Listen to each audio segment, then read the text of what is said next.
think it's a great point that you brought up, understanding who those stakeholders are, because a lot of times I think a perfect jump out point is really getting to understand how much they respect design, how much they understand design, and how much they understand your practice, because that's really going to change how you tailor, how you talk to them, what kind of presentation you're going to give to them. And that, I think, all ultimately kind of lines up to like understanding the design maturity of your stakeholders.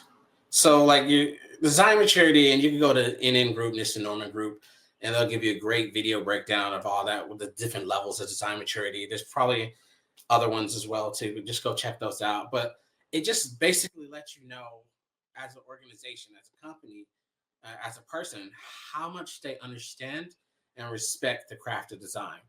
Because if they have very low, very design maturity, there's going to be ways that you're not going to want to talk to them. They're not going to care about your personas. They're not going to give a damn about that. They're not going to. You can't talk to them in that way. You have to talk to them in a language that makes the most sense for them. I know you're like, well, I'm a designer. They should respect it. No, they don't. They don't actually have to respect what you do. It's unfortunate, but that's the reality. So you have to make sure that you're communicating in a way that they're going to get that.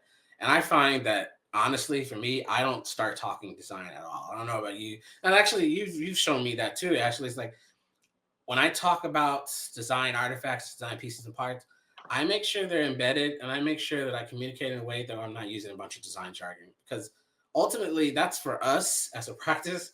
But my stakeholders may not care. They may not care about my user persona, my journey maps, or things like that, but they will care about the impact, the return on investment, things like that. And it's just being smart enough to understand how to communicate with them. Yeah, I think one of the best things I learned in the past with the previous company that we were at was one of the leadership really had us learn how to tell stories.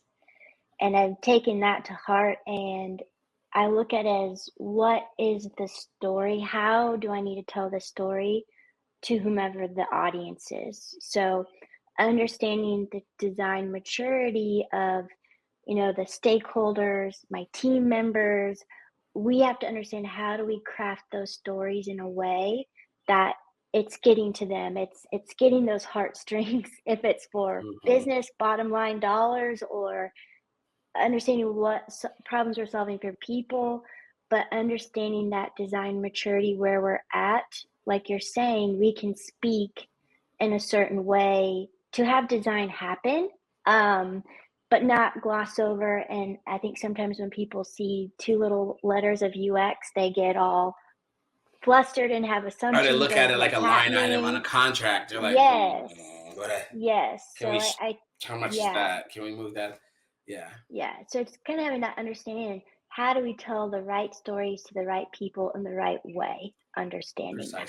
Precisely. And making sure that, you know, that you're doing it in a way that is allowing you to be true to your practice, but at the same time, it's going to give you the best benefit.